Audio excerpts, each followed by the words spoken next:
எங்கள் பாதம் படாத மண்ணே இந்த காட்டுல இருக்க முடியாது. ஓஹோ அப்படின்னு சொன்னா இந்த காட்டிலே எத்தனை விதமான ஜாதி மலர்கள் இருக்கிறது, அது எப்பேற்பட்ட மனம் கொண்டது, என்ன நிறைவிருக்கும் என்பதை எல்லாம் எங்களுக்கு அத்துப்பிடி.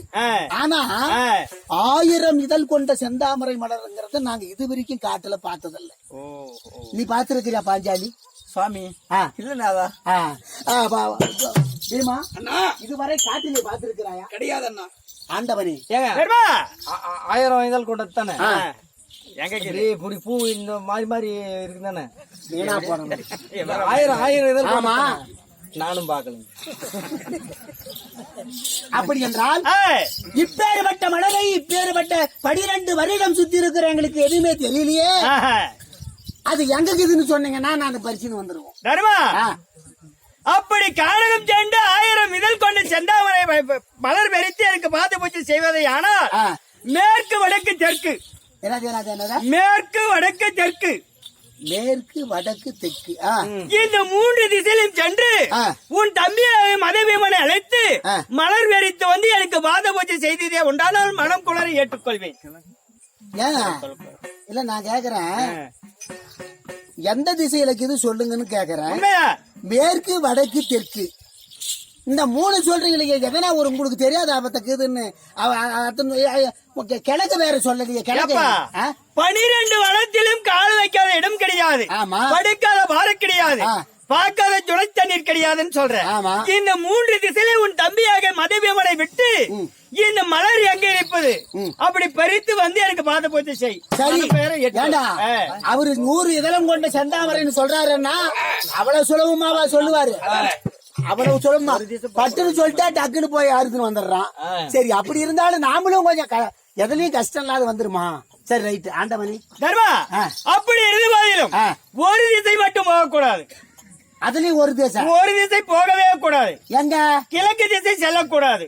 இந்த 3 திசையிலே அலைந்து மலர் பெருக்கி வரும். சரி, அத்த பக்கம் போய் 4 பக்கமும் என்னாச்சு அலையணும். 3 பக்கம் தேடனாவே கிடைச்சு அந்த சிந்தனை கூட சொல்லலாம். கஷ்டப்படக்கூடாது. ரைட்டு ஆண்டவனே.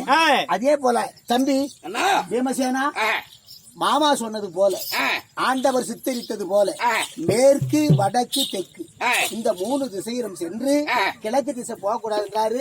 அதுல காரணம் இல்லாமல் நாரணன் வாய் திறக்க மாட்டாரு. அது இந்த 3 திசையில போயிட்டு எங்கிருந்தாலும் சரி, எந்த அதல சுதல பாதாள தராதலத்தை இருந்தாலும் அது சீக்கிரம் பரிசினுவா பாத பூஜை செய்து ஆண்டவரை அனுப்ப வேண்டும். ஆகட்டும். இல்ல உங்க தம்பி போக மாட்டான், கிழக்கு போக மாட்டான். ஏன்னா துவரங்காய் செடிக்கிறத ஏனா போனவன்.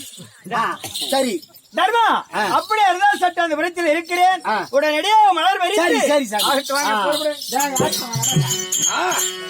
மாமன் சொன்னது போல எங்க போக சொல்லிக்கிறாரு? மேற்கு தெற்கு வடக்கு 3 திசையும் சென்று பரிசீலனை வாங்கன்னு சொல்லிக்கிறாரு. கிழக்கு திசை போகாத நிக்கிறாரு. உடனடியாக சென்று எங்கிருந்தாலும் பரிசீலவா அக்கன அவருக்கு பாத பூச்சி செஞ்சு நம்ம நாட்டுல போக காரணம் எப்படி? ஏன் அவன் சொன்ன கட்டளையை நம்ம முடிச்சிட்டு அவன் கொடுத்த பனிஷ்மெண்ட் ஏத்துக்குன்னு அதெல்லாம் நிவர்த்தி பண்ணிட்டு ஏன் நம்ம வெளியே கிடக்கணும்? தர்மம் சிபிசிஐ ஸ்கூல்ல படிச்சுட்டு இருப்பான். பனிஷ்மெண்ட்டும் சரி, உடனடியாக கிளம்பு. ஆகட்டும்.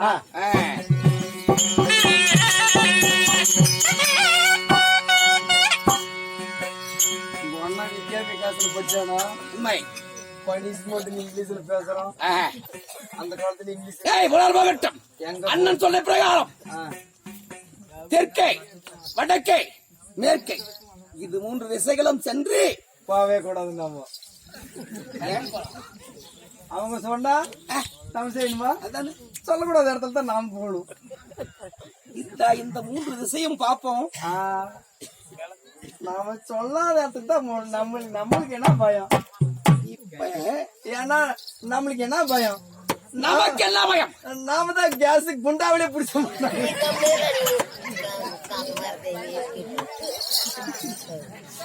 நமக்கு என்ன பயம்? நம்மளோட வீரர் எவனாவது எவனும் கிடையாது. இந்த பக்கம் 8 இந்த பக்கம் 8 16,000 பலம் படைத்த பலம் படைத்தவங்க. நாம ஏதாவது அவன் சொல்ற வழி. ஏன் தம்பி போட்டு குழப்பற? ஏன் குழப்பற? என்ன குழப்பற? 16,000 கஜாதிர பலம் உடையவன் என் தம்பி. போய் வச்சு ஏன் அவனை புடிச்சு அப்படி பண்றீங்க? அப்படின்னா என்னத்துக்கு பழைய பஸ் ஸ்டாண்ட்ல போய் கலக்கோட்டக்காரன் கட்ட போய் ஓடணும். பார்க்க வேண்டும், திசையை சென்று மலர் பறிக்க வேண்டும். வருகிறாயா கூட? வரேன். ஆனா நீ சொல்ற மாதிரி நான் கேட்க மாட்டேன். ஏன்னு வச்சுக்க, ஏண்டா நான் வந்து நீ சொல்ற மாதிரி கேட்பேன். எப்படி? நீ சொல்ற மாதிரி நான் கேட்க மாட்டேன். ஏன்னு கேளு. ஆனா நான் சொல்ற மாதிரி நீ கேட்க கூடாது. அப்படின்னா என்னடா அது? நான் சொல்ற மாதிரி நீ கேட்க கூடாது, நீ சொல்ற மாதிரி நான் கேட்க கூடாது. ஆனா நான் சொல்ற மாதிரி நீ கேட்க கூடாது, நீ சொல்ற மாதிரி நான் கேட்க கூடாது. போலாமா?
பெருமைகளை பார்த்தாயா என்ன? ஆமாங்க, ஏகப்பட்ட பண்ணிங்க கீழே விழுந்து. இந்த மயிலோ கோயிலோ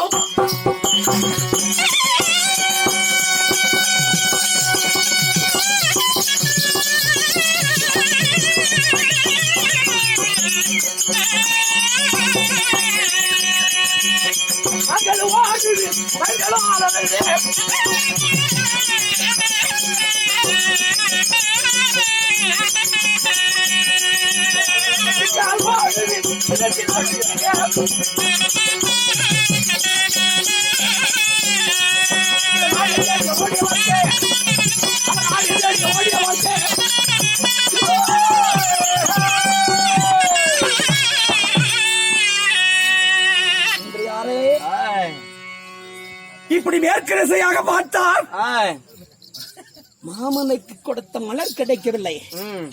அதனால தெற்கு பக்கம்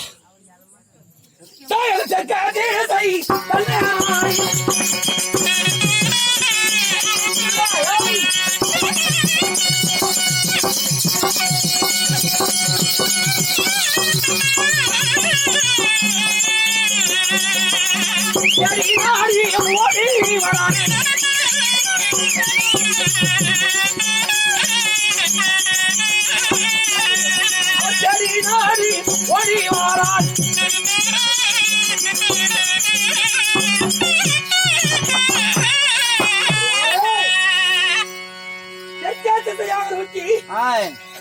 இந்த 1000 சத்த அமரமலனாகிறது. தெற்கும் கிடைக்கவில்லை, மேற்கும் கிடைக்கவில்லை, வடக்கும் கிடைக்கவில்லை. வடக்கத்தான் போறோம் இப்போ. இந்த 3 திசையும் போட்டா கிடைக்கல, அங்கதான் ஜான்றோம். இந்த 3 திசையும் போ, கிடைக்கல, கிடைக்கவில்லை மலர். கிழக்கே போக கூடாது என்றார்களே, இப்ப எங்க போனா? நம்மளால் திறமை இல்லையா, பலம் இல்லையா? போக கூடாதுன்னு சொன்னாங்கல்ல, எங்கே போக கூடாது என்றாரோ அந்த திசை சென்று பார்க்கலாம். அந்த கிழக்கே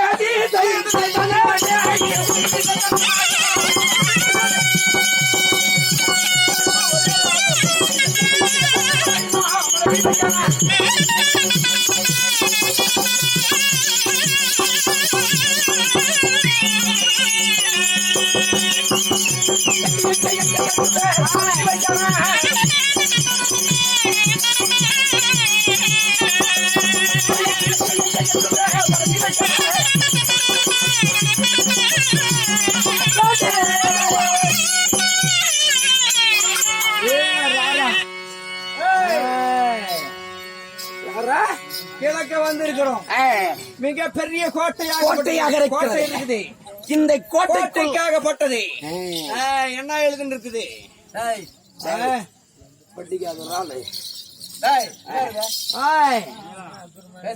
உள்ள போல கோட்டை உள்ள போல இந்த கோட்டைக்குள்ளே பார்க்க வேண்டும். சொல்லு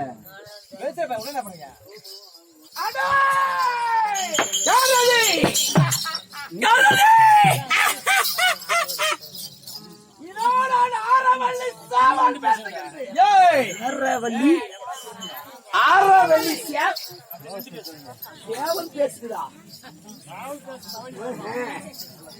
எவனடா ஒரு ஆட்காரம் இந்த காலத்தில் கருகிற போது, இந்த கிழக்கு திசை வருகின்ற போது ஆரவள்ளி சேவல் பேசுகிறதா? என்னன்னு கேட்க பாக்கலாம்.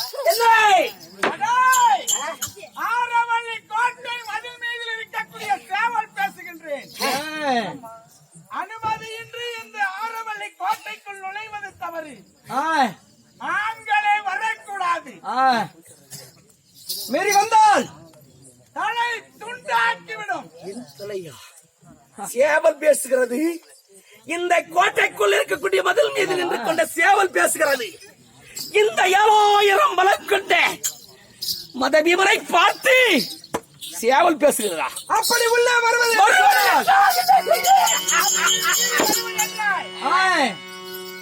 அப்படி மீறி வருவதென்றால் ஆரவள்ளி மகாராணியுடைய பாதத்தினுடைய தொட்டு வணங்கி ஆரவள்ளி வாழ்க வாழ்க என்று துதி பாடிவிட்டு வரலாம், யாசகம் பெறலாம்.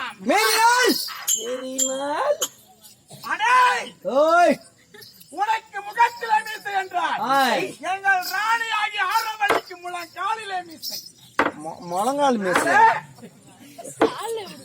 அதான் காலில் எப்படி இருக்கும்? முழங்கால் மீசை அந்த வழியை விட்டு அந்த பாட்டி கிட்ட கேள்றா. கேள்றா அந்த பாட்டி கிட்ட.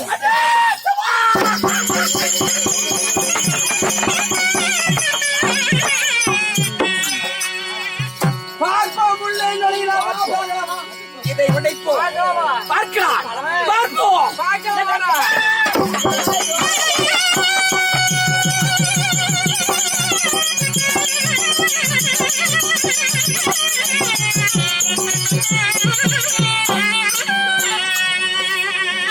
அதாவது பட்டது எப்படி என்று சொன்னால், நேரான நேர்கிழக்கு நல்லூர் பட்டினம்.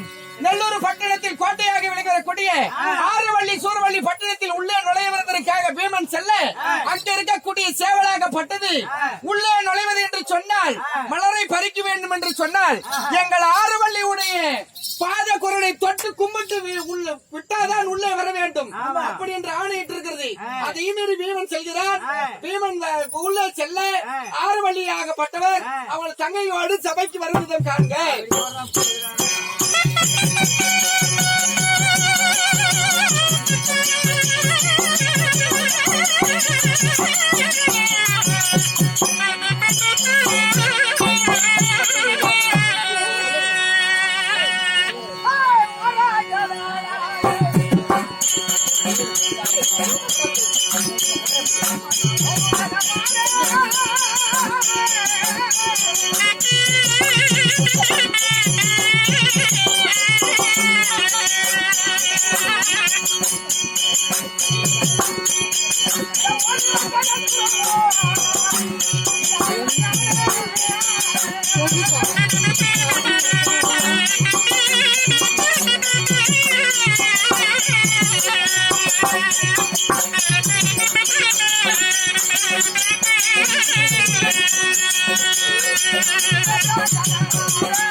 Thank you.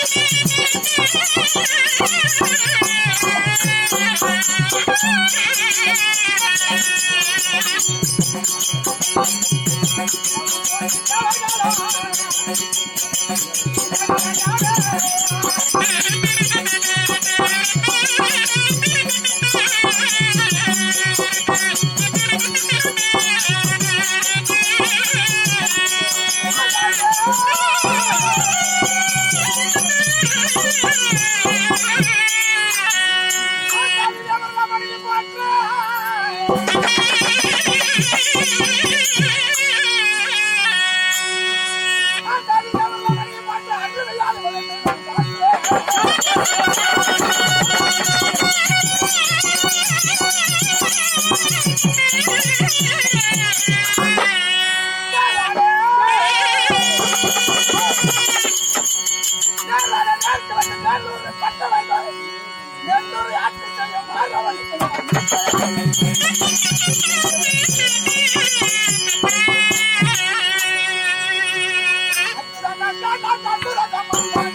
எல்லாத்துக்கும் பஸ்ல செங்கம் போறதுக்கு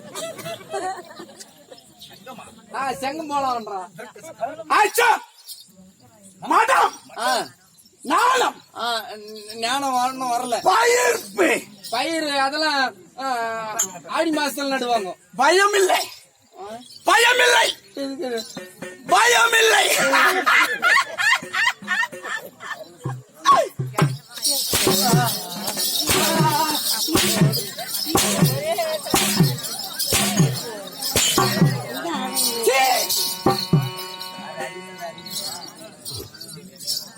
பயமில்லை அச்சம் மடம் மடம் ஞானம் ஞானம் பயிர்ப்பு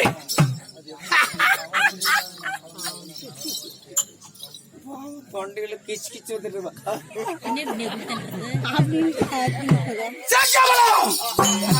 ஆமா ஆமா நானு செங்கம்பழம் ஆமா நீ பின்னா நானும் பொம்பளை நானும் பொம்பளை பொம்பளை